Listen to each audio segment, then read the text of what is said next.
Welcome to the Gritcast, where we get into the nitty-gritty of all things hockey. From the East to the West Coast.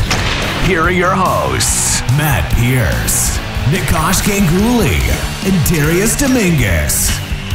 Hello everyone, welcome back to the Gritcast. And yeah, we got a lot of fun stuff planned. Back with my co-host for another week of mostly fun, not always fun, hockey talk. Matt, what's going on? What's going on today, man? Well, it's the dog days of winter. NHL All-Star break's coming up, and there's big news out of Vancouver, so excited to talk about that. Darius, what's happening on the hockey front? Well, it is All-Star Weekend. It's finally here in Toronto, and we're going to cover all the festivities and all the stuff that's going on with that, and the the skills comp and the crazy ticket prices. I want to get into that later too, so that'll be fun. But Nick, what else we got going on today? Yeah, a little bit more unfortunate, somber, sensitive news. Trigger warning, of course. We do have 5 players officially charged from London Police. Carter Hart, Michael McLeod, Cal Foot, Dylan Dubé, Alex Formington were all officially charged with sexual assaults. But we are going to dive into that a little bit later, just for those watching. Timestamps again, if you want to skip it or skip to it, it's really up to you.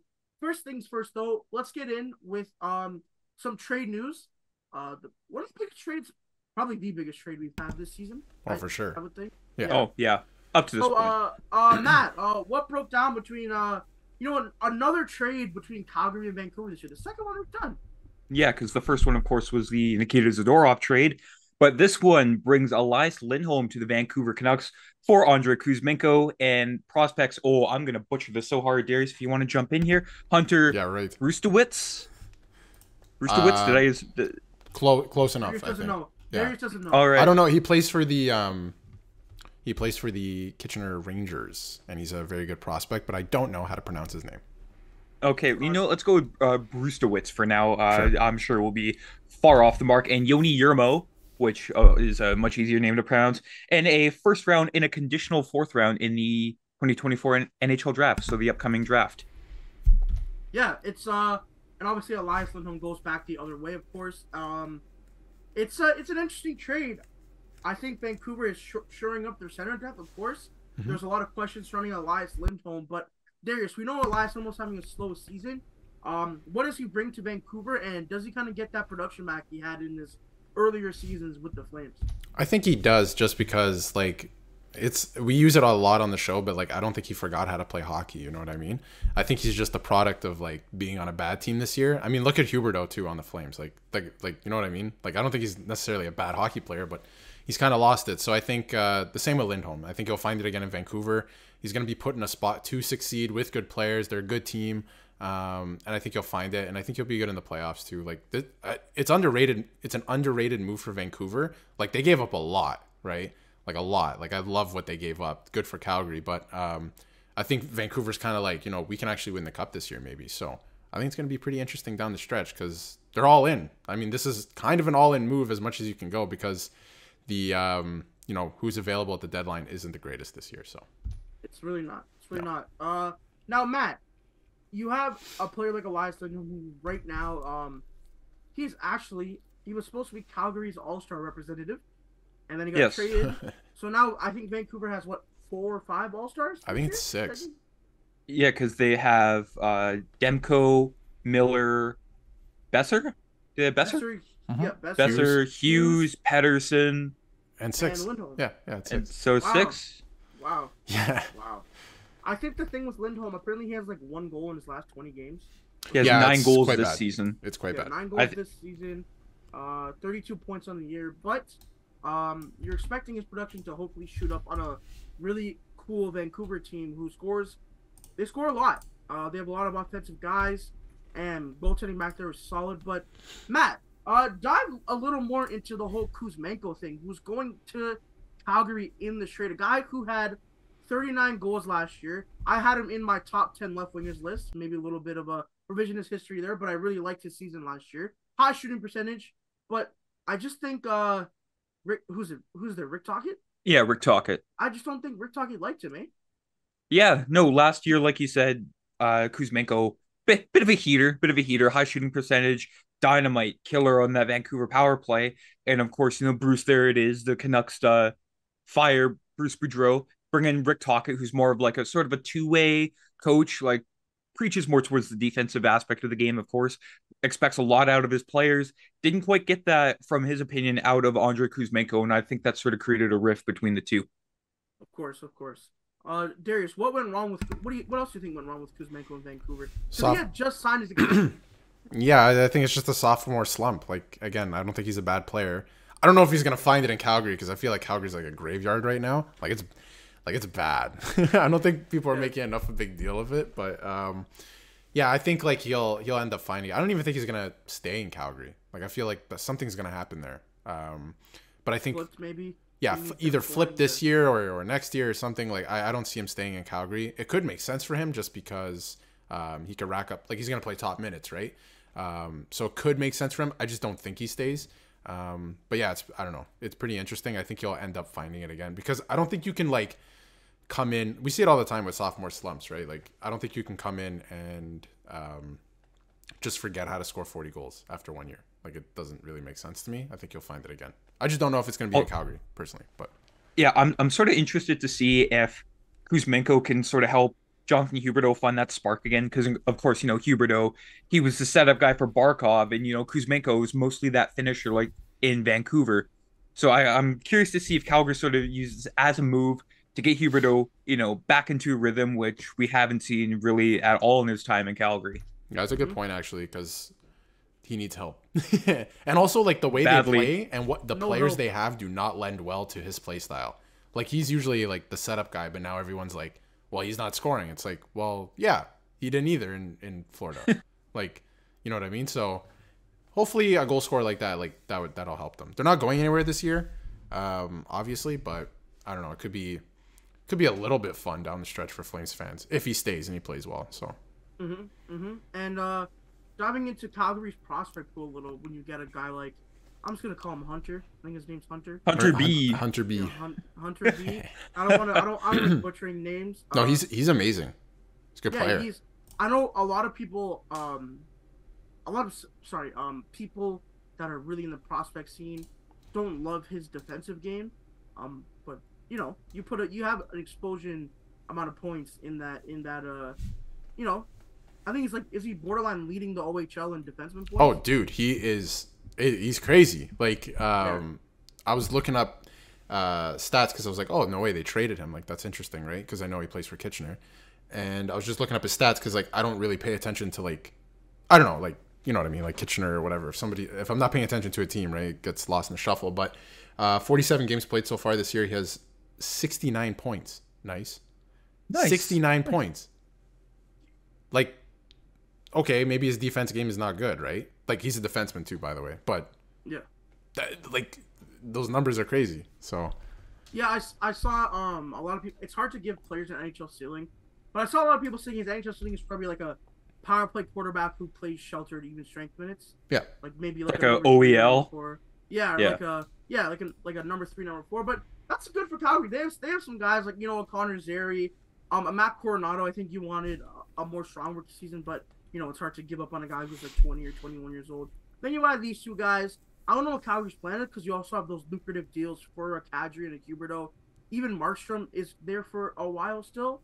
And another ripple effect in this I want to ask you guys about is Vancouver almost got Chris Tanev in this trade, according to reports. Yeah. But Calgary decided they could get more for Chris Tanev if they were to do a separate deal, whether that be with Vancouver or maybe Toronto or maybe another team that wants Chris Tanev. Matt, what do you think the ripple effect is there for Chris Tanev? And you know what? Even some of the other centers available right now, like guys like a Scott Laughton, Sean Monahan, or even an Adam Henry. I think you always seem to find, like, the first trade before the trade deadline, it sort of sets the market price. Last year you saw this with the Bo Horvat trade, the Ryan O'Reilly trade. So I think teams kind of want to get a jump to be the first trades. That way they're not overpaying down the line. Now, I'm not saying this was an overpay or a steal for either team. It's kind of what needed to happen, but it'll be interesting to see later on, like, if the price sort of like decreases closer up to the trade deadline, or teams are starting to ask for a little bit too more and they get too greedy and then nothing ever gets done. Because that happened last year with the Oilers and Erik Karlsson, where there was, there was trade where there was smoke, there was fire, but there wasn't any fire to be seen because, the Oilers obviously didn't want to pay that price and went with Mattias Ekholm. Which might have been the right decision. I would say so. Absolutely. At this point, absolutely. Yeah, probably. Because sometimes, sorry, Darius, No, sort of just put a bow on my thoughts. Teams, I don't know how to put this. Like teams, they get they get cold feet leading up to the trade deadline, and I think you'll start to see this more this year. Because I mean, the trade bait isn't as strong as it is in prior years. Yeah, no, I think you're definitely bang on with that. The other thing too, I think I'm gonna get like very specific here, but I think it's leading towards Vancouver landing Tanev rather than Toronto or like Ottawa came up the last few days. What's up with that? I don't know what that is. I think he probably ends up going back to Vancouver. I'm not sure what the ask is going to be. I think it's different than Toronto. It's obvious Calgary has a little bit of a vendetta against Toronto. That's pretty evident over the last few months, right? So I think it's going to end up being, him to Vancouver. And I think Zadorov could be coming out of Vancouver because I don't know if you guys saw the rumors the last couple of days. He's not meshing well with the team. They just got him, so obviously they have no leverage there. They're going to lose a trade for him. But I think he comes out. Tanev could go there for a lower cost, even though they're in the same division. Because the asking price for the Leafs right now for Tanev is a first-round pick, and that's not happening. And if it does, oh boy, you have to look at a new president. But anyway, look at a new something.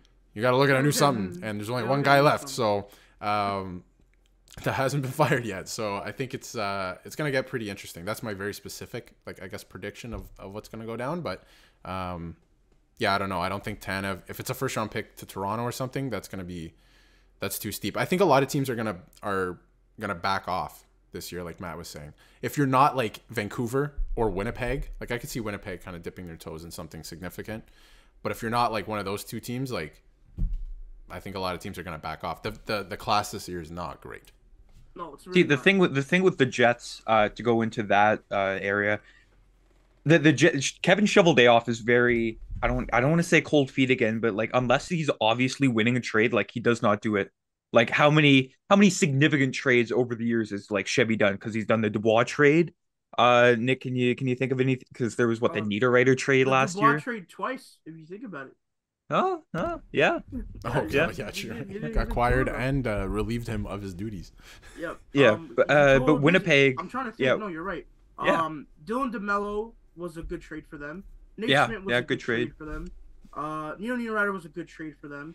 They got Nemestikov last year. He's more of like a depth around the edges guy. Like let's find guys that can plug the holes instead of going and getting the big fish. I know there was a little bit of smoke for Jets fans around Jake Gensel.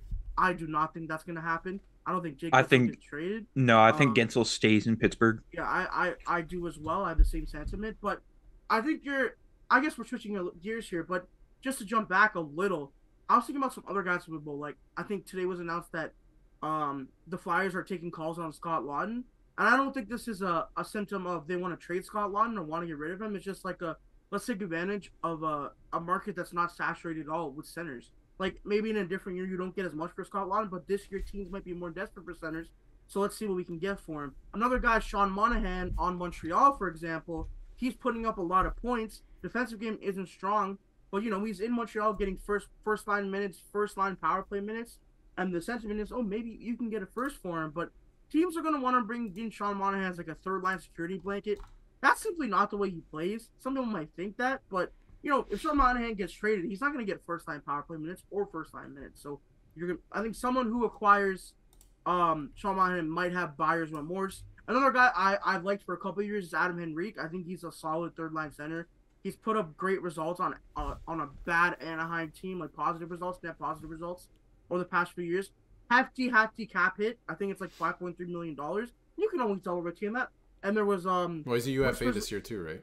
Yeah, there was whispers you can make that work.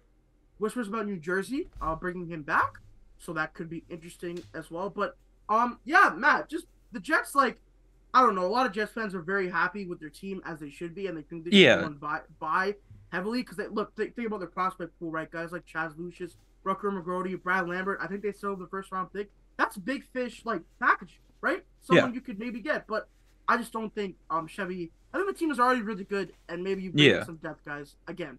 It's more of like if it ain't broke, don't fix it. That's like the Winnipeg Jets mentality right now. But yeah, this year I think you start to see a lot, not like so much big blockbuster deals, but smaller deals, more so as playoff insurance. Because that's really what all teams need. Like not all of them are gonna go for the big names, but bottom six guys, in case of injuries, because injuries happen every playoffs, right? So that's more so their top needs, especially for teams like the Oilers. Like they don't need the big names. They just need guys that can, next man up mentality instead of relying on the Condors when it comes to, the getting gritty, getting tough. You need someone who's established. Connor Brown. Boy. Has he scored yet? No, right? No. Darius, what are your thoughts overall on the trade market and maybe if any teams are going to swing? Because I also feel like in a year where there's not a lot of good players available, you might see someone unexpected get dealt. Like that one year we saw like Anthony Mantha get traded for Jakub Vrana all of a sudden, right? No one heard anything about any of those two guys being available. Do you think that's something we could see, or do you think it's more of a status quo year? It's going to be a little bit of a boring trade deadline because last year's trade deadline was very, very, very exciting. Well, that's the thing. Like last year's trade deadline was like status quo, but also very exciting, right? But the trades were very status quo. You got a bunch of prospects and draft picks going one way for like superstars or whatever, right? Or really good depth players like Ryan O'Reilly and stuff like that. This year, I think you'll see probably less than that. Like it's gonna be there's no chaos. It's gonna be quiet. I think there could be a couple big moves, but maybe only from the top teams, like I mentioned, like Winnipeg, maybe. I can't even really see that. But maybe Edmonton makes another decent move. I can only see them doing like a depth signing. Matt could probably have more insight on that. But like, I would think only the top teams like Vancouver would go all in on guys that are, to be honest, so far this season mid in Lindholm. But that's it. I would only see the top teams investing in that. But I would also look out for trades like the Leafs, getting guys who are not UFAs, getting guys like making a splash that like maybe they're contract expires next season. Like even like I think Jake McCabe, but like obviously on a higher level than his salary, but something like that. Like I would look for more non-UFAs to be dealt because the UFA class is not great. Yeah, exactly. You're exactly right. I also think you might see I was surprised Boston didn't swing for Elias Lindholm based on their center depth. Felt like they could have used something. I think they feel like they're okay. That's the weird thing. Yeah, they must. It doesn't matter who the Bruins have, like they will scrape by. Yeah. Like every year we pray on the Bruins downfall, and then there's good. I could see the Bruins swing for one of like the centers we talked about, like a Scott Laughton or something, and he just fits in there like a glove. You know what I mean? Yeah, I can see that for sure.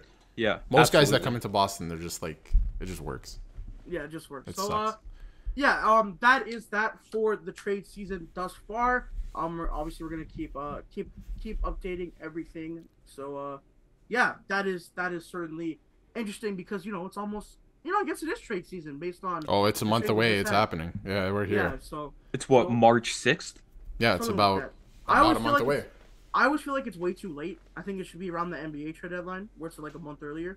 So you have 2 months to acclimate with your new team, not like 3 weeks. That's just me though. But it makes sense. The season does go longer this year. I find that the trade deadline this year is a lot earlier than in past years because the season does go a little bit longer. But whatever. Yeah, it's weird. Yeah. But let's move on to a little bit more of a sensitive subject. Trigger warning for those watching. You can skip it. Timestamps as all that as I mentioned. But Darius, what happened over the past 3-4-ish days? All right. Well, 3-4-ish days. I mean, we already kind of knew from last week. I think when we did the podcast last week, we already had the names, maybe, or maybe I'm wrong. No, because it was just like the 5. It was the 5 who had been granted a leave. That's where I think we were. But anyway. Yeah. But we weren't gonna confirm anything at that point. Yeah. Okay, makes sense. Well, at this point, we have 5 players who have turned themselves in at this point in time, and those players include Carter Hart of the Flyers, Michael McLeod of the Devils, Cal Foote of the Devils, I believe, Dylan Dubé of the Flames, and Alex Formington of I don't even know what team he plays for in Europe. Technically, I think he was still. The Sens still have his rights, but he didn't have an active contract. I think he was an RFA and then he left for Europe. But anyway, They all turned themselves in, and a bunch of them, I'm not sure if all 5 of them had their lawyers come out with a statement and basically said, they're being charged for what they're being charged. They'll have no comment at this time. And I mean, none of the other details have really changed what we know. The only thing we know now is the 5 players have turned themselves in, and there's going to be a press conference on Monday, this coming Monday, at 2 p.m. With the London police to kind of give like an overview of what's going to happen, what they've been charged with, all that stuff. Actually, they haven't even really given that much detail, but that's what I'm assuming is the press conference is going to be, just to clear the air and stuff like that. So that'll be interesting. I'm sure we'll get a little more insight into that. And the other thing that Rick West had said is the trial, because is it Ontario's or Canada's? It's Ontario's. It's Ontario's justice system is so backed up that the trial will only probably be in 2026, which is like, Jesus. At that point, it's going to be 8 years later. Like, it's insane. Yeah. So that's going to be interesting to keep tabs on too. But yeah, for the time being, they've turned themselves in. They're being charged. It's crazy how this has unfolded so much later than we thought too. But at least it is unfolding and we're watching it in real time. It's crazy. It's really weird. No, it is for sure. And there was a bunch of statements put out. They were all sort of run of the mill. I wanted to mention this too. Yeah, good. Yeah. They all came out. But Matt, there was something interesting about a certain player's statement that a lot of people were very pissed at, especially I think yesterday or 2 days ago. And what happened there? Yeah, I'll just be very blunt about it. It was not so much a player. I'll just talk about is it Calgary's sort of statement. Yeah, Calgary said Dylan Dubé was taking leave, a mental health break, and at the time you're like, okay, it might be about this thing, but it might not. Let's not jump to conclusions. And then of course Dylan Dubé was named, and the Flames on social media got a ton of backlash over the precise wording that they used to describe Dylan Dubé's absence from the Flames. I think if I can jump in right away, the thing that's the craziest is this year more than ever, we've seen more players actually go and get themselves mental health. And like, I think we'll mention Laine later in the show, but Laine, for example, like this year more than ever, players have been using the player assistance program, right? So for them to put out a statement like that, worded that way, it could be something that you could look at and be like, it could not be related to this. Maybe he is, dealing with something and he's just checking himself in to get help, right? But it's the wording of it all that kind of, threw it for a loop when we find out, yeah, he did turn himself in, because they used it as, he's going to get mental help, and it's not that. And I think it's like insulting to people who know people who are going through something with their mental health, or them themselves. Like, I think it's almost insulting, because it wasn't a leave of absence for mental health, to work with mental health professionals, which was put in the statement. It wasn't that. It's to turn himself in for a crime he committed in 2018, right? Allegedly, at this point, I guess. But yeah, I think that was ridiculous. And then I think the Flames came out and said, we didn't know. And I think that's I think, let me just, all right, give me a second here, put it together. I think that it's possible that they didn't know that's why he was asking for the leave, right? But that shows a complete lack of situational awareness from the organization, because he was on that team, and that this was happening. Everyone knows this is happening. And he asks for a leave at the same time that players are asked to turn themselves in. And, maybe he claimed it as a mental health break, or he wanted to work with professionals, all that stuff. But as the team, I think you have to have more situational awareness to ask him, hey, could this break perhaps be to go to London, Ontario? That's where I'm at with that. I was having this conversation with a couple friends, and we were talking about how, like you said, Darius, it's like, isn't it very convenient? Like, what did they not ask? Right. You know what I mean? Right. Like this, and think about this. This might not be related. This might be related. You guys can make your own conclusions, those watching, and you too as well. So as to what I'm saying here, Alex Formanton hasn't played for the Senators in like 2 seasons now. Yeah. Right. And when he was an RFA, the Senators had the cap space to sign him. He came off a 17-goal season, and he was touted as one of the fastest offensive players in the league. But for some reason, they just didn't sign him. And now this comes out, right? So the Senators might have had like a inkling or any thoughts as to what was up. Or maybe they knew. Yeah, maybe they knew. Maybe they knew, right? So you're trying to tell me the Calgary Flames had no idea? Had no idea? The timing of everything is crazy. Yeah. For them to even... For that to slip past PR, I think at that point is crazy. Not one idea. And I think, to your point, Darius, about other players, like, there was a lot of stuff about how men's mental health is already stigmatized enough, and then you do this, right? Exactly. And especially, sorry, Nick, with the Flames, I believe it was Oliver Shillington who just came back from, a mental health break. And then, Dylan Dubé turns the corner, uses, that same reasoning, and then it just comes out like that. For the Flames to sort of, if I'm Oliver Shillington and I see see like my organization do this, I'm like, something's gone awry here, gentlemen. Like, why didn't you ask more questions? Yeah, it's crazy, and obviously not to put words into Shillington's mouth or make discredit one for the other, but yeah, I can see your point there, Matt. I just think for this, we're gonna say this every time we talk about this.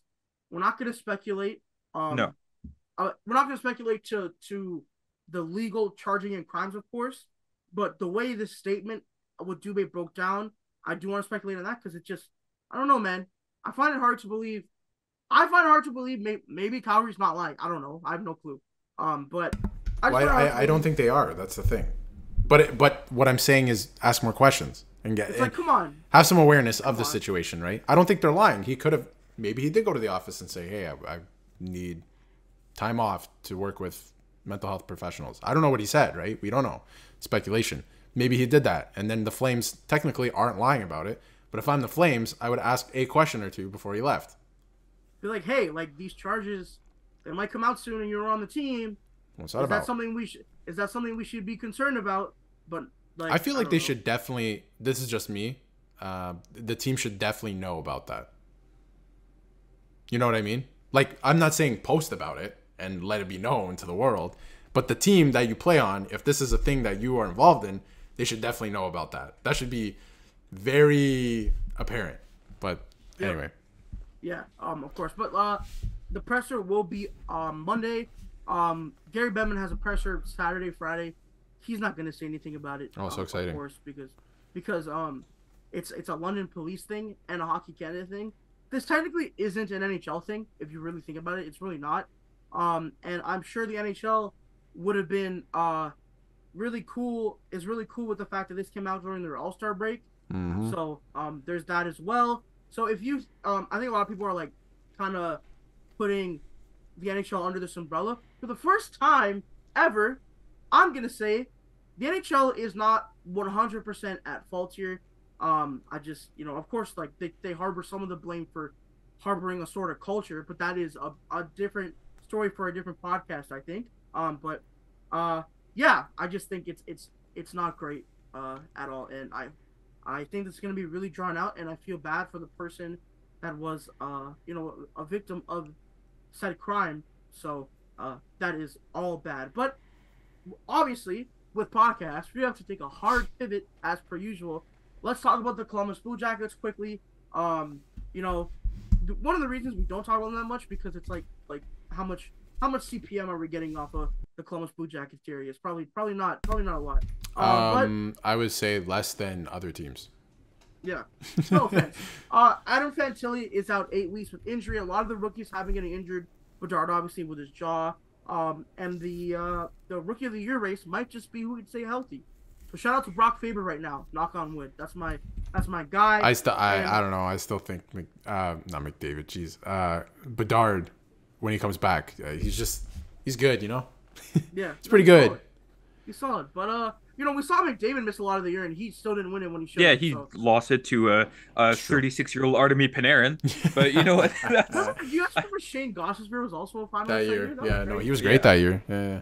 He was. Didn't he have that point streak, or is that the next season? I think that was that year. I think it was his rookie year. Yeah. Okay. He was good. He's still good now. Yeah, he's found his game again. But Patrik Laine also is also taking a mental health leave. The Columbus Blue Jackets overall, I think they're in shambles. You think? Okay, I don't know if you guys know this, but who is their All-Star representative this year? Oh, I don't. Jackets. Oh, I think I know, but I don't like. I think I know, but not in a way where like I saw a list or anything. But I think I know who it is. Well, I'll let Matt go first. I'm just trying to. Who the hell's on the Jackets? Is it It's obvious? not where. Is it not Werenski?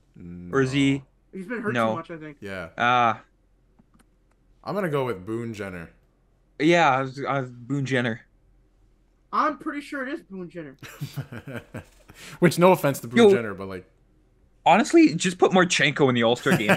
Like that guy is electric. I love Marchenko. Put Erica Branson in the All-Star game. The NHL All-Stars biggest hit competition. That'd be hard. We just need like an All-Star game. Like, don't have to televise it, but just like a worst star game, like the worst fucking players in the league. Oh my god! You can't do that. You can't do that, man. Cody Cece, that's the only time he's getting named to one of those. Oh my god, worst start, dude! Everyone would be miserable there. Might be fun. Might be fun if you call it something different. Yeah. Don't call it the worst players. Non-All-Star game. Yeah, the non-All-Star game. The regular. No, imagine you're like playing for Calgary and it's like you have a vacation book for like Truce and Caicos. Oh my god. But you have to go play in the worst All-Star game. Oh my god. The worst All-Star game. The bottom six All-Star game. I'd be so pissed. And it's hosted in like Winnipeg. Winnipeg gets the worst All-Star game. Yeah, it's in the worst. It's in the worst locations possible around the league. Oh my god. Oh my. It's in fucking Tempe. You know what I mean? They have it in but at least it's warm there. Nobody wants to go to Winnipeg in late January. No, it would hell, I don't want to be here in late January. It would be in Winnipeg or Minnesota every single year.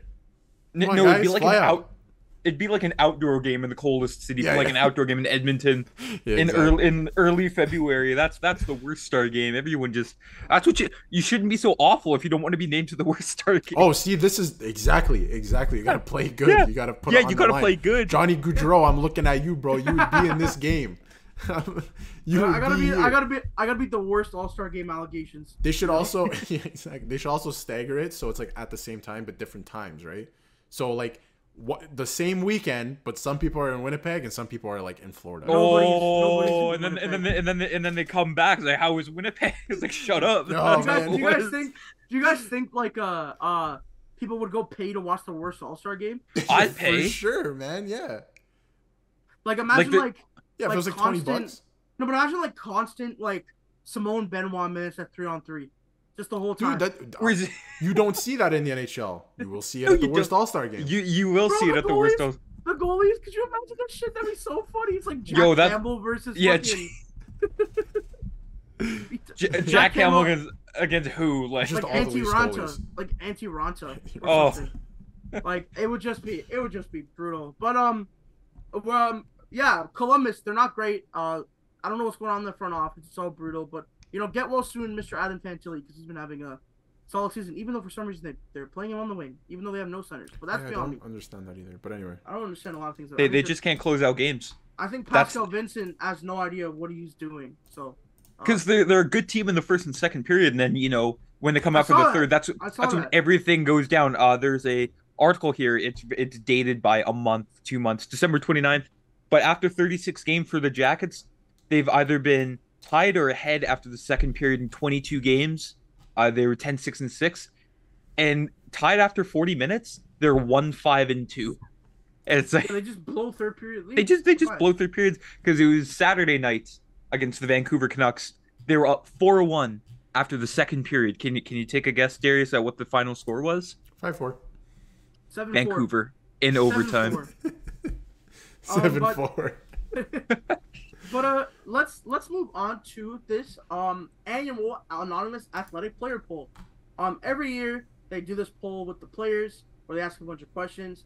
So let's go through it. I'm gonna ask you guys for your predictions on what the players said. Maybe you guys saw some screenshots on. Oh, I saw some. Already. I saw some of. But first things first. Okay, let's say after McDavid, because they all voted McDavid the best player in the league. Who were the top 3 players voted as the best? That players thought were the best player in the league after McDavid. What do you guys think? Darius, I'll let you go first on this one. I'm gonna go with Sidney Crosby. No particular order. Sidney Crosby, Nathan McKinnon, and Cale Makar. I'm gonna go Austin Matthews, Cale Makar, and Nathan MacKinnon. It is Nathan MacKinnon, Oh. second best.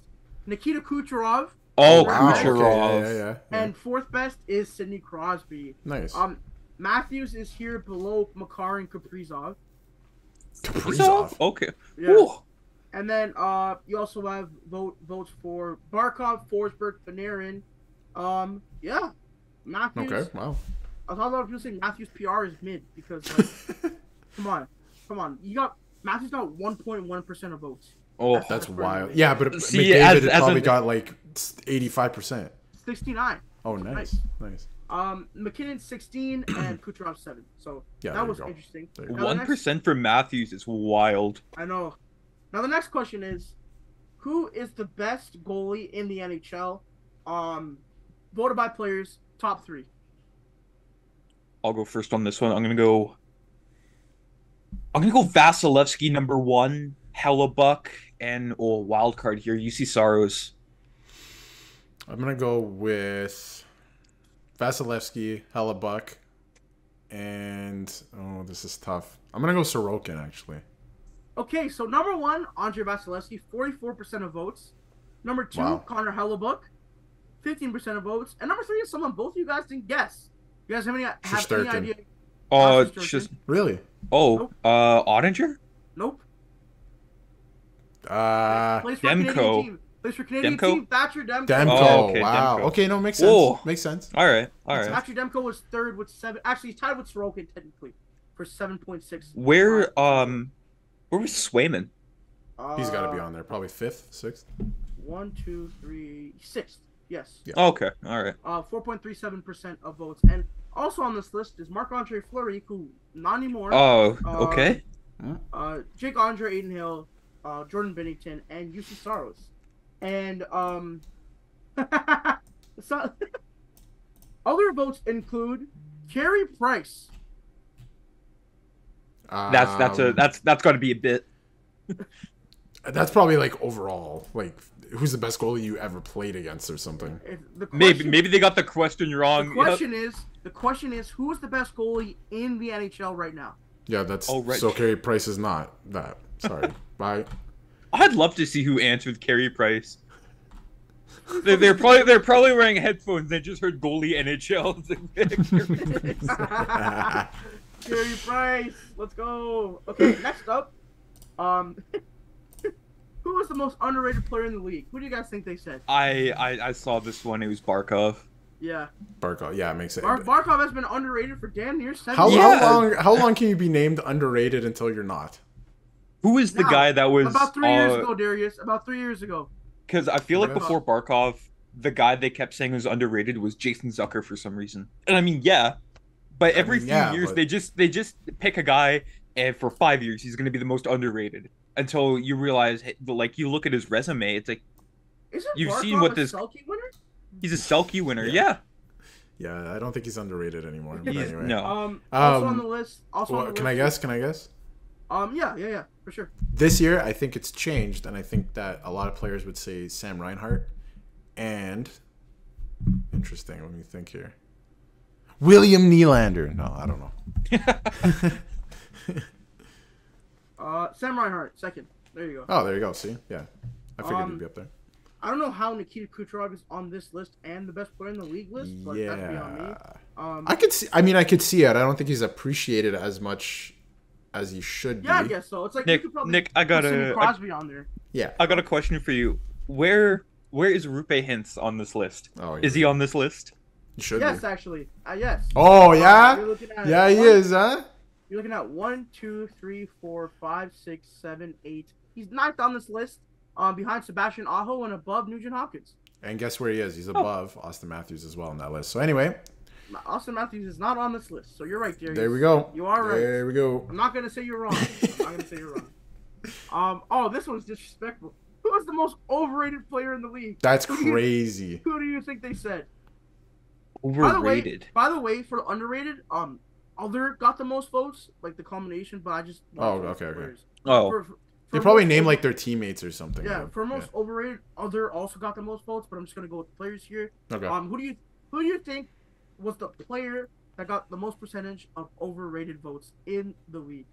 I got to think on this one, Darius. I'll You defer. guys, I think honestly, I know guys, who's number one, and it's gonna be, or maybe I'm going off the board. I don't know, but I would think number one is Trevor Zegras because they promote the shit out of this guy, and he's not even like that good. Anyway, Matthew Tkachuk and Jason Robertson. I'm gonna go Jonathan Huberdeau. Ooh, No, no. you have 2 other guesses? Oh, 2 other Huberdeau. Oh, I was trying to think here. Like around the league. I'm just gonna tell you right now, Darius is Oh. on the right track. He's on the Really? Right track. Yeah. Okay, I'll follow. I don't know, Jason Roberts. I like the way he plays. I do too, Jason but I Robertson's think overrated. that somebody would say overrated. No, I'm telling you. I Yeah, feel like he would be on that list. maybe Robertson. Yeah, just trying to think like another Zibanejad. I think he's pretty right, overrated. I'm That's not good. gonna number lie. one. No, that's good. Number one, honestly, I can see the reason behind this, Darius. You had it. Trevor Zegras is number one. For Number sure. two, Darnell Nurse. So, Oh no! Okay. All right. Wow, that makes a lot of sense, man. So, That's and then crazy. Yeah. number 3 is Matt Tkachuk. Number 4 is Jason Robertson. Oh, there we Number go. 5, Jonathan Huberdeau. So you guys weren't Bang on. that far off, honestly. Yeah, very close. Interesting players on this list: Mitch Marner. Yep. Mitch Marner on this list with 2.97% of votes. Whoa. Also Ovechkin on this list. 5%. Oh, wow. 3 Oilers on this list. Yep. Oh, Brutal. true. Next up, Okay. is okay, I don't even think. Okay, I'm just gonna tell you this one. Who is the player in the league whose face you want to punch the most? Nick Cousins. Marchand. Nick Cousins? Yeah, Okay. Nick Cousins. Dude, Nick Cousins got 30% of votes. Oh my That's god. crazy. Wow. Where's Marchand on this list? It's gotta be up there. He is second with 14.9. Yeah. And Matt third would Tkachuk. be yeah. And then Michael Bunting, Connor Garland, Oh, wow. Garner Hathaway. Brady Tkachuk on there? Yep. Nope. He's also here. Connor Garland? He's so small. How could you get mad at him? People hate Connor Garland. That's crazy. Best ref in the game, Wes McCauley, 53% of votes. Yeah, because he lets them get away with everything. Man, I don't even know the refs' names. I couldn't even guess that. Damn, there's a worse ref. There's a worse. Wes McCauley. Wes The other McCauley's 50%. Wes McCauley's third, but it's Justin St. Pierre. I don't know who that is either. Wow. Um, Oh, he's Oh, a who's UFC the- fighter, you know? Who's Steve Kazari? That guy is awful. Oh, every time like Steve Kazari gets an Oilers game, I was like, well, I know how this. Man's like, gonna I'm end not up." watching tonight. That's a wrap. And it's like Chris Paul with Scott Foster. It's just like Yeah. Best The Raptors jersey versus Scott Foster. Who will win? best jersey in the league aside from your own teams. The Chicago Blackhawks won that one. Yeah. Followed by the Red Wings, Rangers, and the Leafs. So wow, original 6. Where did the Habs fall on that one? after the Leafs, and then followed by the Habs is the Bruins. So There you go. Okay, you know, yeah, top there you go. 6. Top what 6 else? for the original 6. Favorite road city to play in Vegas. That makes sense. Yeah. What else do we got here? Least favorite road city to play in. Matt, take it away.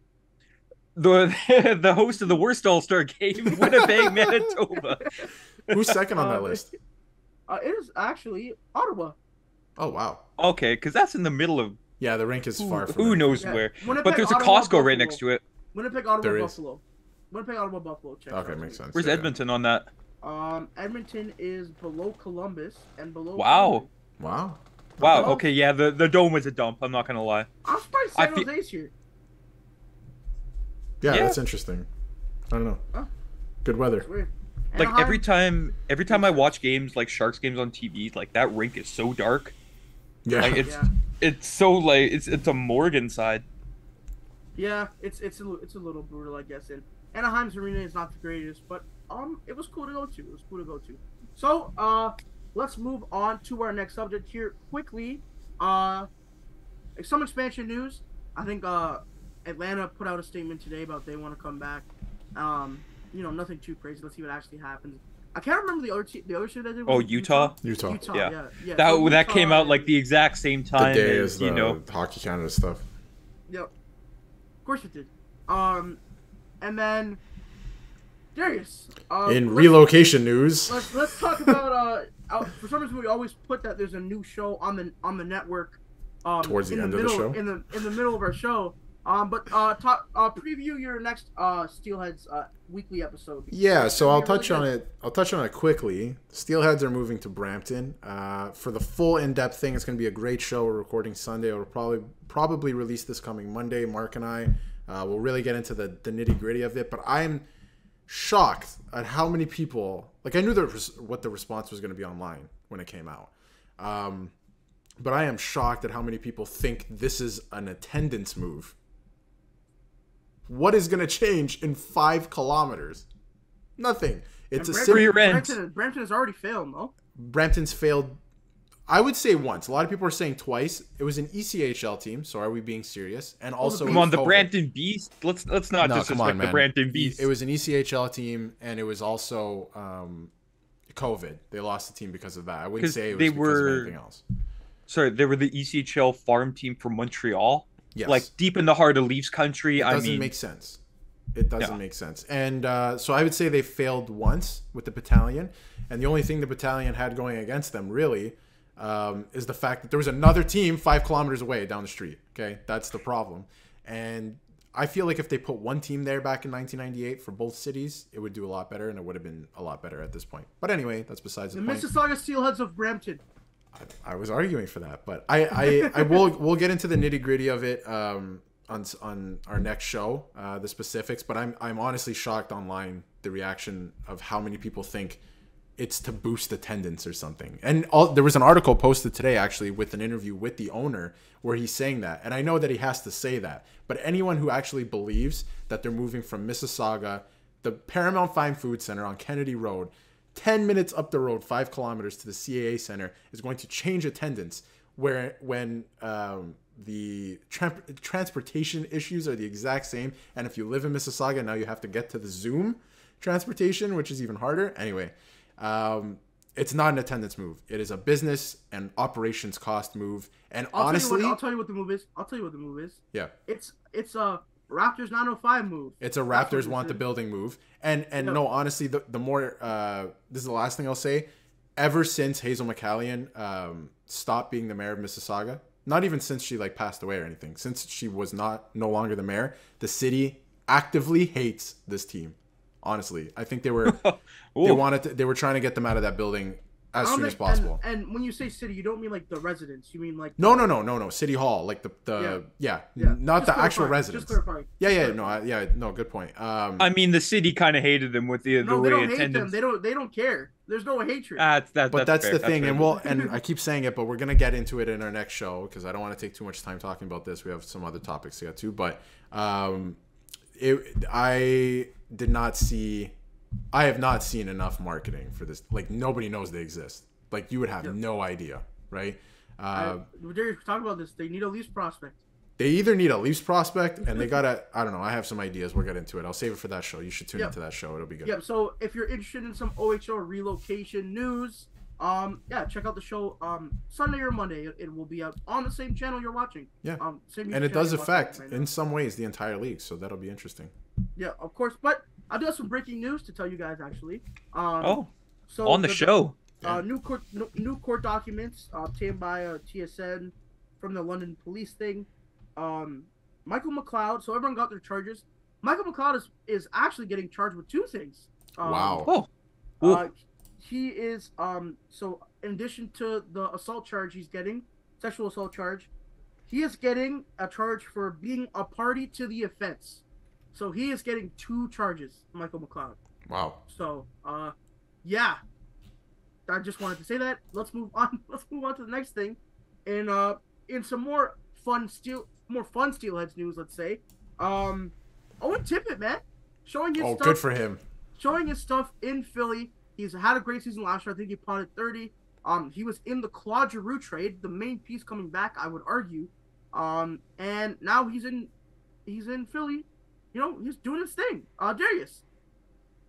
As someone who kind of followed Owen Tippett's whole career in the OHL, when he was a rookie to when he got traded to, where was it, Saginaw? Yep.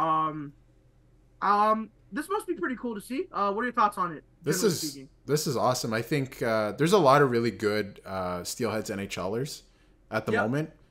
Stanley Cup champion Nick Hague, for example. But in terms of success, Obviously, Stanley Cup is huge. But Nick Hague, third pairing guy, whatever. Vegas had a good team.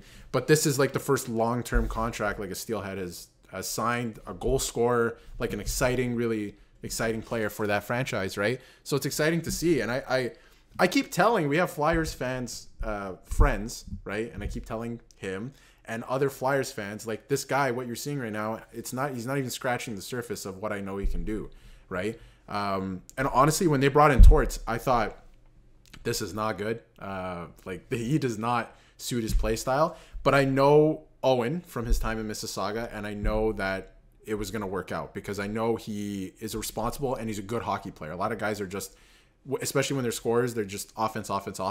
He's really good defensively too, and I think he takes care of the puck properly. And I think Torts, as we know, appreciates shit like that, right? So he's playing really well, and he had that highlight reel goal against another former Mississauga Steelhead in Dallas, Thomas Harley. Speaking of, holy fuck, is that guy having a season too? A great player, super underrated. Wasn't talked about enough because of COVID. That's kind of when he made the jump. That guy's crazy. He was elite. Great pick. One of the best. He was elite. I think everyone saw when he was playing with the Steelers that guy was going to be a fucking star. Oh, insane. Like, so underappreciated. I don't know what it was, like why he wasn't as big as the other names, but super underappreciated. But yeah, huge contract for Owen Tippett. Good for him. And I think Flyers fans are going to... I keep saying he needs a center, and Flyers fans are like, oh, Couturier, and we have centers.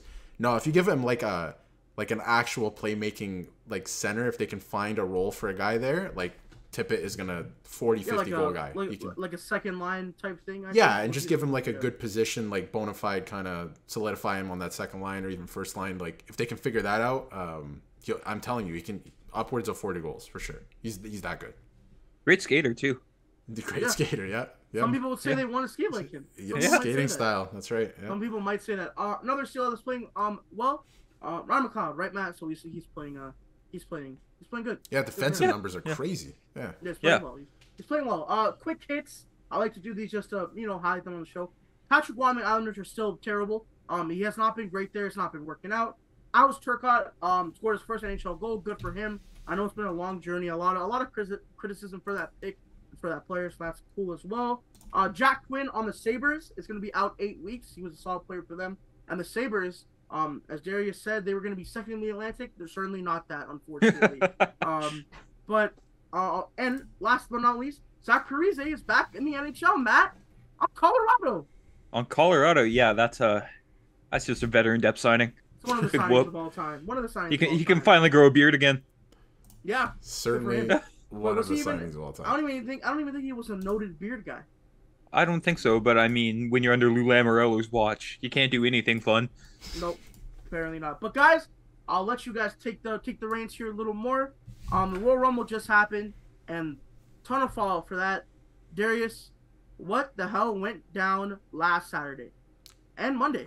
Dude, I've been following it a little bit more than in the past. This year, just because there's a lot of big names and it's a little exciting. This week changed everything, the entire landscape. And Matt, I know you've been following a little bit as well, but I guess we could start at the Royal Rumble. I was a little disappointed, but also I feel like I was falling into the internet wrestling kind of thing of expecting all these crazy... The IWC, that's what they call it. Thank you, Matt. Yeah, just falling into that little like kind of thing where I'm like, maybe The Rock will return. I'm expecting this big thing. And then I'm kind of disappointed in the moment, but when it finished, I was kind of like, you know what?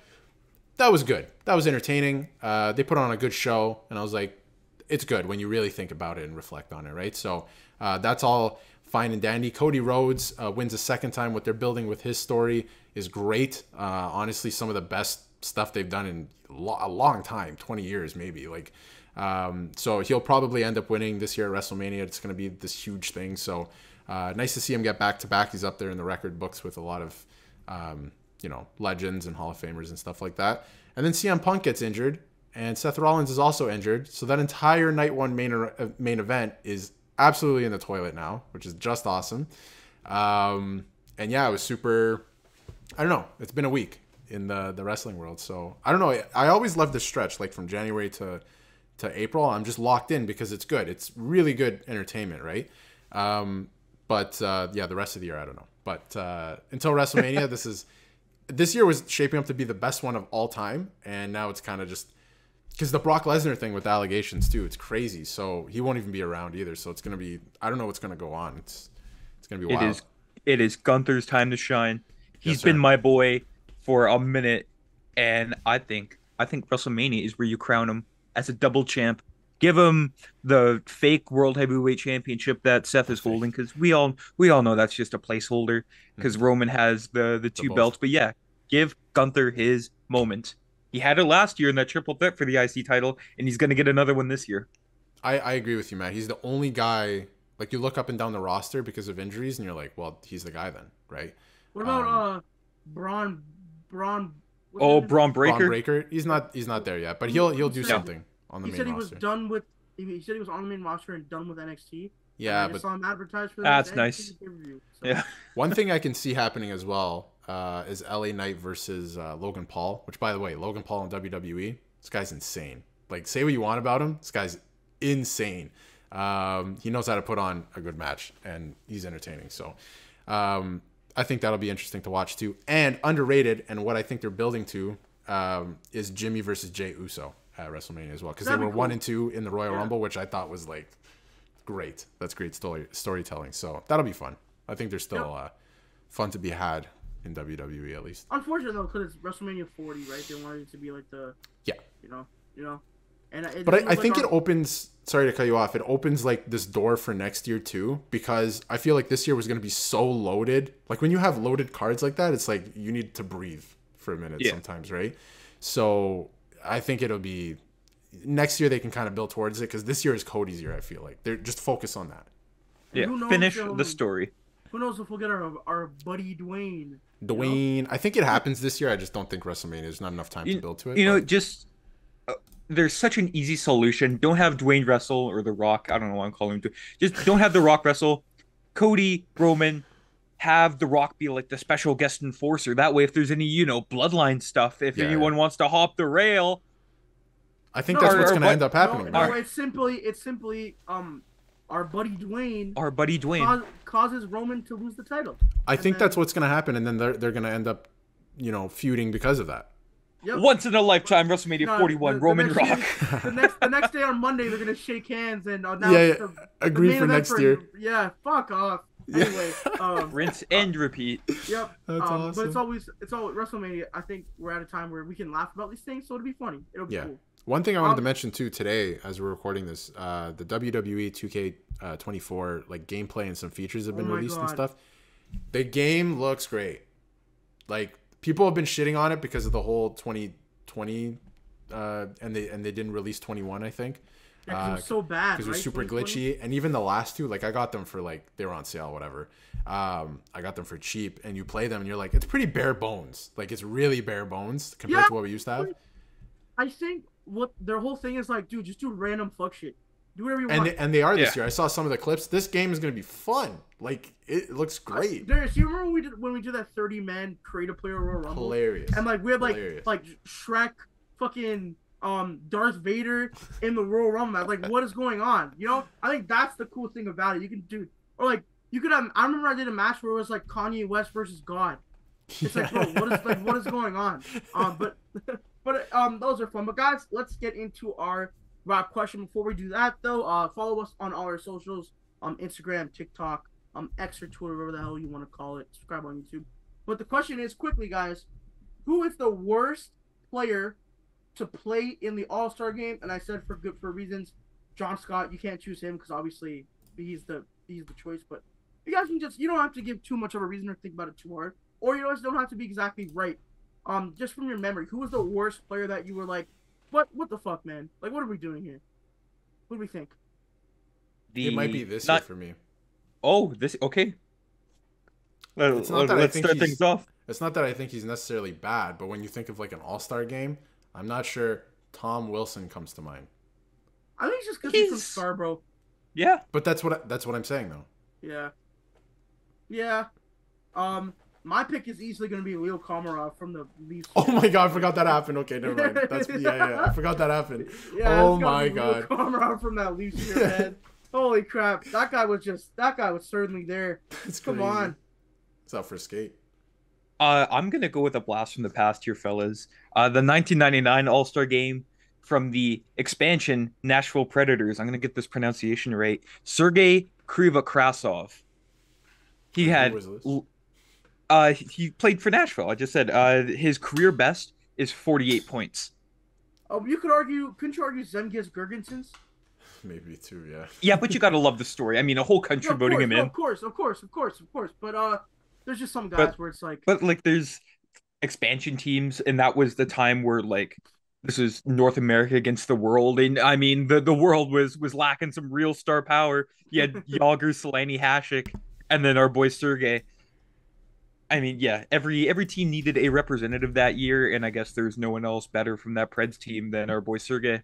Yeah, so Sergei Krivokrasov. I think I hate the every team needs to be represented bit, and then like the Blackhawks, they get injured, right? And then they don't send another Blackhawk. They don't send another Blackhawk. So. I just googled like list of like worst All-Stars ever or whatever. You want these names? I forgot some of these guys went to All-Star game, dude. 2017, Frans Nielsen. Oh yeah, dude, that's was that tough. For Detroit? Was that for Detroit? The great Dane, Frans Nielsen. Let's go. Leo Komarov, Girgensons, who we mentioned. 2009, Mike Komisarek. Mike Komisarek was an All-Star? Dude, he was so bad. Why? I forgot about that one. Oh my god! And then Rick DiPietro, which at the time he was an All-Star. Maybe he shouldn't have been. Didn't that make sense? No, I don't think so. Hey, now you are an All-Star. Shout out Mike Komisarek. That guy's just like a joke in my mind because he was so bad as a Leaf. They all were bad though. Yeah, he was not great as a Montreal Canadian either. Yeah, I can't be that mad. They're all pretty terrible. But guys, that being said, let's wrap the show. So tonight is the draft. Tonight is the All-Star draft. Tonight is the night. You're right. Yeah, tonight is the All-Star draft. Tomorrow, I am going to the skills competition. That should be fun. And then you might make the trek down to the Metrotron Convention Center. We'll see. Maybe. It's pending. Yeah, we'll see. Yeah, we'll see.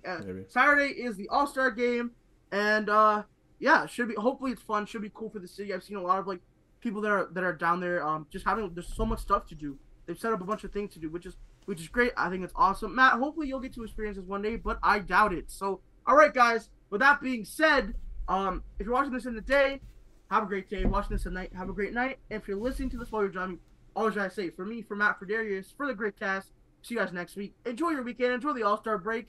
And maybe we'll get some sun. Who knows? See you guys all next week. Peace out, everyone. For more content, visit our YouTube channel and check us out on Spotify and Apple Podcasts. Don't forget to follow the guys on social media at Matt_Mondays, at Nick LaFlame, and at Darius Dominguez.